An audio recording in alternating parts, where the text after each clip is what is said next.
वह मकाम और मर्तबा इनको भी नसीब फरमाया था कि साउथ कोरिया का ये खतीब इमाम रह चुके हैं, लेकिन इनको जब अपने इलाके की फिक्र हुई, आज इलाके को सींच रहे हैं। इसलिए मैं तमाम लोगों से दरखास्त करूंगा जो इधर उधर की तशरीफ रखें, बिल्कुल बेबाक खतीब जनाब हजरत मौलाना नियाज अहमद साहब, उनसे मैं दरखास्त करना चाहता हूं कि उठ के अब बज़्म जहां का और कुछ अंदाज है, उठ के अब बज़्म जहां का और कुछ अंदाज है, मशरिक़ व मगरिब में तेरे दौर का आगाज है। जनाब हजरत मौलाना नियाज अहमद साहब अपने खिताब के साथ हम तमाम लोग के बीच।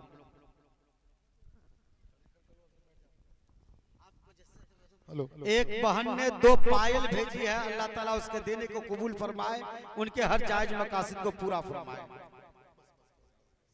छोड़ दीजिए ऐसे 10 से 15 मिनट में क्या बैठना क्या उठना। क्या नाम है बच्चे का?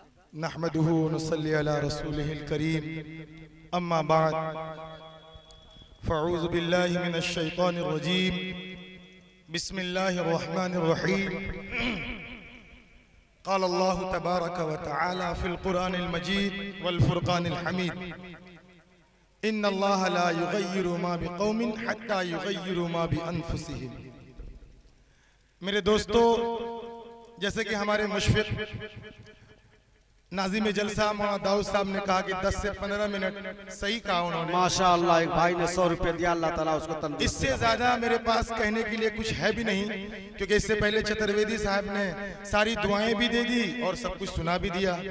उससे पहले भी हमारे खतीब ने बहुत सारी बातें की है, और मेरे बात तो बहुत ही क्या नाम है, खुशलहान कहिए, क्योंकि वो नाद भी पढ़ते हैं, नज़म भी पढ़ते हैं और तकरीर भी बाकमाल मुकर्रिर भी हैं। मुफ्ती सादुल नजीब साहब आएंगे तो मैं चंद मिनटों में अपनी बात कह दूं। जिस आयत को मैंने पढ़ा है उससे पहले एक शेर पढ़ देता हूं, राहत इंदौरी साहब का, कि जुल्म खुद करना, इल्जाम किसी पर धरना। आहा, बेशक जुल्म खुद करना, इल्जाम किसी पर धरना, ये नया नुस्खा है, बीमार भी कर सकता है, जो हम लोग कर रहे हैं।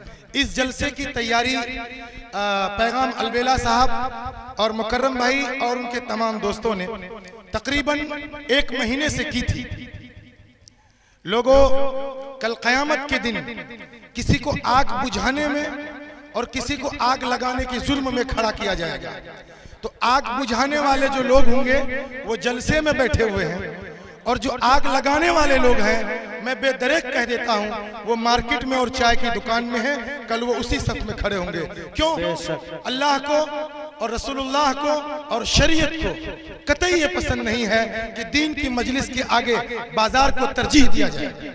जी बेशक, कतई पसंद नहीं है। दोस्तों, मैंने पढ़ा इन्नल्लाह ला युग़य्यिरु मा बिक़ौमिन हत्ता युग़य्यिरु मा बिअन्फुसिहिम। इसका मतलब होता है खुद को बदलो। अगर खुद को बदलना चाहोगे तो अल्लाह बदलेगा, और नहीं बदलना चाहोगे तो आलम इस्लाम के उलमा पूरी रात तकरीर करते रहे। इस बात पर मेरा ईमान है कि इस मजलिस का एक बच्चा भी नहीं बदलेगा। बेशक, जब तक आप नियत नहीं करेंगे, कोई बदलने की सलाहियत नहीं रखता है। तो सब लोग मेरे साथ नियत करें कि इंशाअल्लाह जो कुछ मैंने सुना है उस पर अमल करूंगा, ताकि ये जलसा और महसाकुल यूथ का जो प्लान है, जो फ्यूचर प्लान किया इन्होंने, जो सोसाइटी की रिफॉर्म्स का इन्होंने एक प्लेटफॉर्म तैयार किया है, ये कामयाब हो जाए। इनको हौसला मिले कि कल हमारे महसाकुल का एक एक फर्द ये कहे कि मैंने रात जलसे में ये सुना है, लिहाजा झूठ नहीं बोलना है। अल-मुमिनु ला यक्ज़िब, मुसलमान झूठ नहीं बोलता है। क्यों? मैंने उलमा से सुना है। अभी आपने नमाज की भी फजीलत सुनी, कल फजर में आप मस्जिद में नजर आए तो इस जलसे का फायदा होगा। दोस्तों, मैंने ये कहा था कि जुर्म खुद करना, इल्जाम किसी पर धरना, ये नया नुस्खा है, बीमार भी कर सकता है। हम लोगों ने वही किया। मोहम्मद रजी ने अपने अम्मी मरहुमा के नाम पर 500 रुपया दिया है।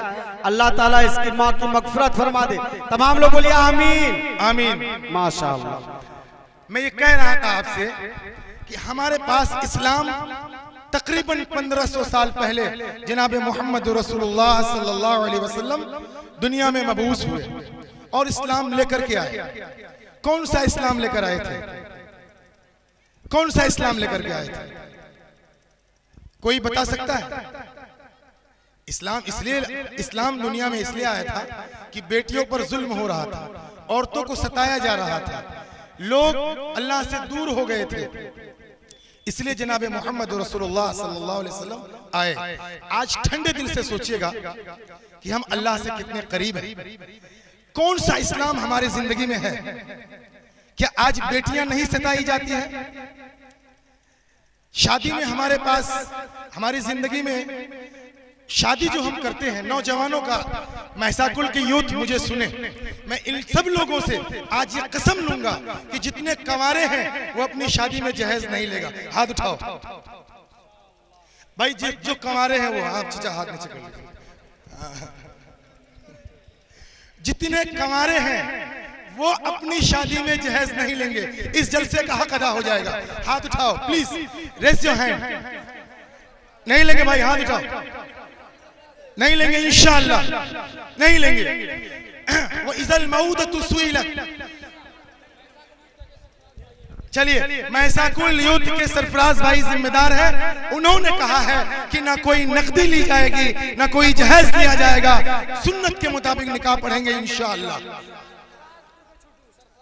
अरे भाई, सभी लोग, हम लोगों ने वादा किया, किसी का नाम नहीं लेना, इनको लेने का मन है, बोलो इंशाअल्लाह नहीं लेंगे। दोस्तों, मैं आज का ताजा रिपोर्ट बताता हूं। मैं अररिया में था, एक शख्स अपनी बेटी का कपड़ा खरीदने गया था। उस जालिम शख्स ने बेटी वाले से सुबह पैसा ले लिया था, उसी के पैसे से उसी का कपड़ा खरीद रहा था और उसी के पैसे से फिर उसी के यहाँ उसको मुर्गा तोड़ना था और बकरा तोड़ना था। और उसके चेहरे पे अल्हम्दुलिल्लाह मेरी दाढ़ी से बड़ी दाढ़ी थी, मेरी दाढ़ी से बड़ी दाढ़ी थी। और मैं उस जगह बैठा हुआ, मैंने कहा अल्लाह से डरो, अल्लाह से डरो, शर्म करो, तुम्हारे चेहरे पे दाढ़ी है, तुम नबी के गुलाम हो, तुम्हारा कोई इस्लामी नाम होगा, तुम फातिमा और अली की सुन्नतों को जिंदा करने जा रहे हो, शर्म करो, तुम अपने बेटे का सौदा कर रहे हो। और तुम्हें किसने हक दे दिया, किसने हक दे दिया? तुम कह रहे हो कि मैं बेटे का बाप हूं। मैं ये कह रहा हूं, तू एक भिखारी है, तेरा बेटा एक बिकाऊ है। नौजवानों, शर्म आनी चाहिए। हम इस्लाह मुआशरा का प्रोग्राम करते हैं, महसाकुल की यूथ मेरी इस बात को सुनो, मैं सभी को जानता हूं, बाई नेम भी जानता हूं, बाई फेस भी जानता हूं और इनके घरों से भी जानता हूं। अगर मैंने किसी को देखा कि शादी में नकदी का मुतालबा किया है, कसम खुदा की पूरे हिंदुस्तान में न्यूज चलाऊंगा, पूरे हिंदुस्तान में उसको जलील करूंगा। जनाब मोहम्मद रसूलुल्लाह सल्लल्लाहु अलैहि वसल्लम जिस दीन को लेकर के आए थे, उस दीन में बेटियों को इज्जत दी गई थी, औरतों के सर पे दुपट्टा रखा गया था। आज तालीम के नाम पर, आज तालीम के नाम पर, कोचिंग के नाम पर, कॉन्वेंट के नाम पर बेटियों को बेआबरू किया जाता है। कौन सी तालीम हासिल करते हैं, कौन सी तालीम हासिल करते हैं? C A T cat, D O G dog, R A T rat, इसका पढ़ना, इस पर फख्र करना, किस खुशी में सर का दुपट्टा उतारते हो? किस खुशी में वो बाप अपनी बेटी को बगैर दुपट्टा स्कूल भेजता? मुसलमानी मुआशरा है। कौन कहता है मुसलमान है? न लिबास मुसलमानी, न रहन सहन मुसलमानी, न शादी मुसलमानी, न तिजारत मुसलमानी, न ये महफिल मुसलमानी, न कारोबार मुसलमानी, फिर भी हम कहते हैं हम मुसलमान हैं। वसीम रिजवी ने ये कह दिया कि 26 आयत को बाहर निकाल दो। यहां से खड़ा होकर के मुझे कोई बताए कि उन 26 आयतों में से वो पहली आयत कौन सी है?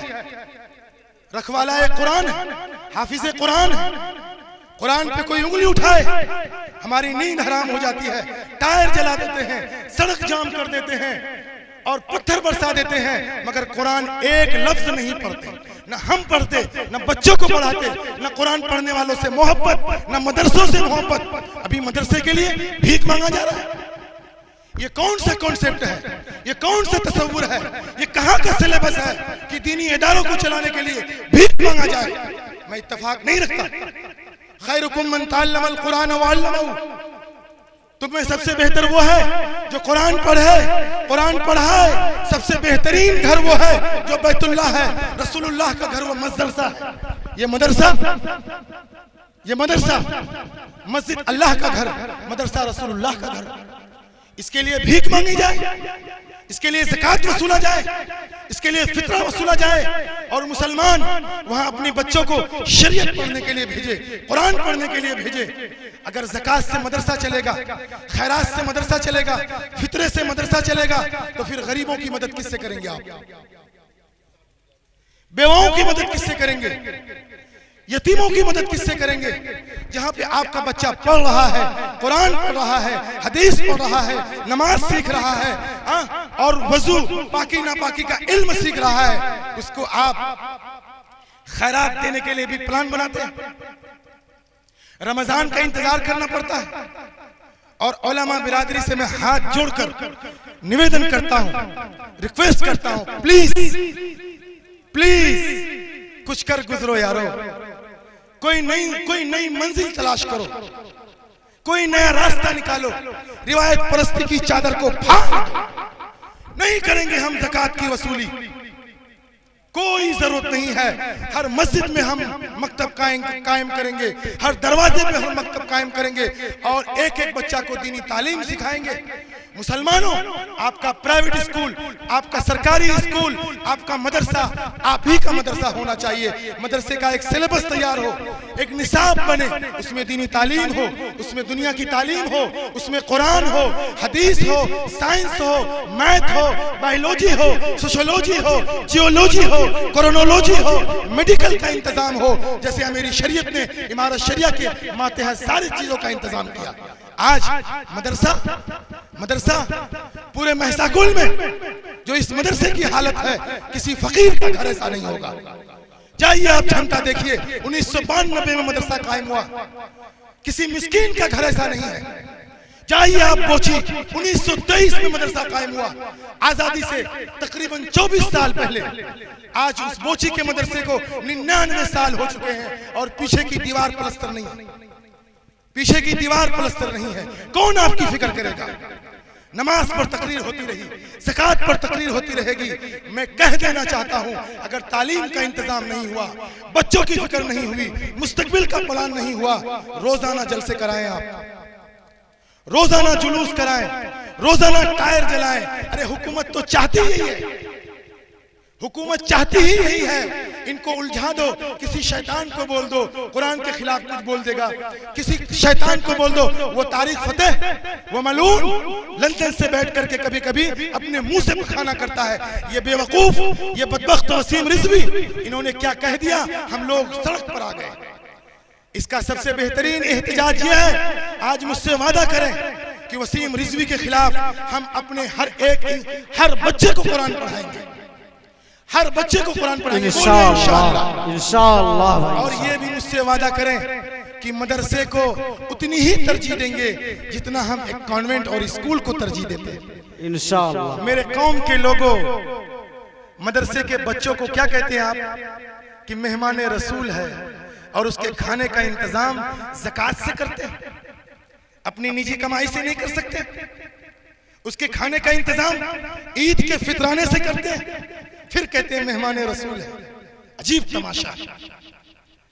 उशरा से करते हैं, ज़कात के माल से करते हैं, आप कहते हैं मेहमान रसूल है। मैं मानता हूं इन्नमल उलमाउ वरसतुल अंबिया लम युवरिसु दीनारों वला दिरहमन। उलमा को दीनार और दिरहम का वारिस नहीं बनाया गया, लेकिन इसका यह मतलब नहीं है कि वो ज़कात खाए, इसका मतलब ये नहीं है कि वो फितरा खाए, इसका मतलब ये नहीं है कि वो उशरा खाए, इसका मतलब ये नहीं है कि वो फूस के घर में सोए, ये कतई इसका मतलब नहीं है।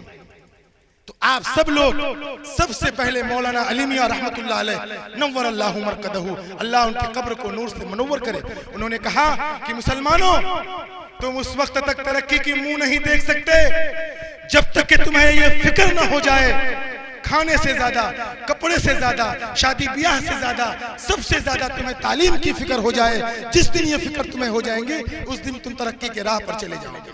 बेशक आज तालीम हाशिया पर, तालीम कहीं नहीं हमारी जिंदगी में। आप किसी बच्चे को ट्यूशन पढ़ाएं, साल में एक मरतबा कोई फीस नहीं देगा, आपको कोई फीस नहीं देगा। जितने उलमा मदरसे चलाते हैं, साल में एक मरतबा तनख्वाह मिलती है, और वो भी मांग के लेना पड़ता है। मेरे नौजवान दोस्तों, मुझसे वादा करो, मैं जहेज के खिलाफ बोलने वाला था, लेकिन मेरे जहन में ये बात आई कि ये मदरसे के ताल्लुक से बोलना है और मुझे तकरीर करने की इजाजत नहीं दी गई है, बस गुफ्तगू करना था। आप सब मेरे गांव के लोकल हैं, मिलने जुलने वाले हैं। मैं देखता हूं और समझता हूं, अपनों को इज्जत दो, अपनों को इज्जत दो, उलमा को इज्जत दो, मस्जिद के इमाम को इज्जत दो। मस्जिद का इमाम फकीर की तरह कपड़ा पहना होता है, उसके कपड़े फटे हुए होते हैं। जो आपकी फर्ज की नमाज में आपकी इमामत करे, उसके जिस्म के कपड़े कभी देखा करें आप, हाय हाय, ऐसा लगता है कि गांव का सबसे घटिया इंसान जो फर्ज की नमाज में आपके आगे खड़ा रहता है। आप अपनी शादी में उसको दावत नहीं देते, अगर निकाह पढ़ाने की नौबत आ गई तो ठीक है। मुसलमानों, हमारे दस्तरखान पे कोई मिस्कीन होता है? होता है कोई? नहीं होता है। अमीर अमीरों को दावत देता है, गरीब गरीबों को दावत देता है। पड़ोसी का लिलजारी हक कोई हक अदा नहीं करता। अपनों को इज्जत देने का मतलब यह है, अगर ये गांव का जलसा है, मुझे तो बोलने का मौका मिला, लेकिन मुझे ये मेरे इल्म में ये बात है कि अल्हम्दुलिल्लाह, अल्हम्दुलिल्लाह सुम्मा अल्हम्दुलिल्लाह, मेरे महसाकोल में, झौवा में, पलासी में, पटेंगना में, भटूरबारी में, बलवात में ऐसे शायर मौजूद हैं कि अगर उनका कलाम सुन लिया जाए तो आप सोचने पर मजबूर हो जाएंगे कि मेरे इलाके में भी ऐसे जौहर पैदा हुए। तो अल्लाह ताला से दुआ करें। मैं थोड़ा तल्ख बोलता हूँ, ये मेरा दर्द है। मैं जो देखता हूँ वो बोलता हूँ, जो नहीं देखता वो नहीं बोलता हूँ। और मुझे कोई किस्सा कहानी सुनाने की आदत नहीं है। यकीन माने, मैं 7 समंदर पार रहकर आया हूँ, दुनिया के हालात देखकर आया हूँ। मुसलमानाने हिंद जितना जलील है, पूरी दुनिया का मुसलमान इतना जलील नहीं। क्यों? सिर्फ अपने किए हुए से। मेरे घर को आग लगी घर के चिराग से, मस्जिदें खाली रहती है, बाजार भरा हुआ रहता है। मस्जिदें खाली रहती है, असर की अजान हो जाती है, इसमें 3 लोग नमाज पढ़ते हैं। कोने में चाय की दुकान है, 25 लोग बैठे गप्पे मारते रहते हैं, हा हा ठिठी। कोई मुखिया बनाता है, कोई मुखिया को हराता है। अजीब सीजन आ गया है, अजीब सीजन आ गया है। डरो डरो डरो, हय्या अलस सलाह, हय्या अलस सलाह, हय्या अलल फलाह, हय्या अलल फलाह। आप सीधे चौक की तरफ जाते हैं, इधर कहता है हय्या अलस सलाह, आप उधर जाते हैं। इधर कहता है हय्या अलल फलाह, आप उधर जाते हैं। तो डरें, दुनिया की बातें न करें। वैलुल लिकुल्ली हुमज़तिल लुमज़ा, हुमज़ा और लुमज़ में अपना वक्त जाए न करें और फजूल गिनती न करें। अल्लज़ी जमा मालन व अद्ददा, अल्लाह ने चंद पैसे दे दिए, उसको गिनते रहते हैं, वक्त ज़ाय करते रहते हैं। तो अल्लाह से दुआ करें कि अल्लाह ताला हमको, आपको और तमाम दुनिया के मुसलमानों को इज्जत की जिंदगी नसीब करे और मदारिस के शान में इजाफा करे, उलमा की कद्र करने की तौफीक अता फरमाए और आपस में इत्तेहाद व इत्तेफाक के साथ जिंदगी गुजारने की तौफीक अता फरमाए। व आखिर दावाना अनिल हम्दुलिल्लाहि रब्बिल आलमीन। माशा अल्लाह, ये है दर्द व गम।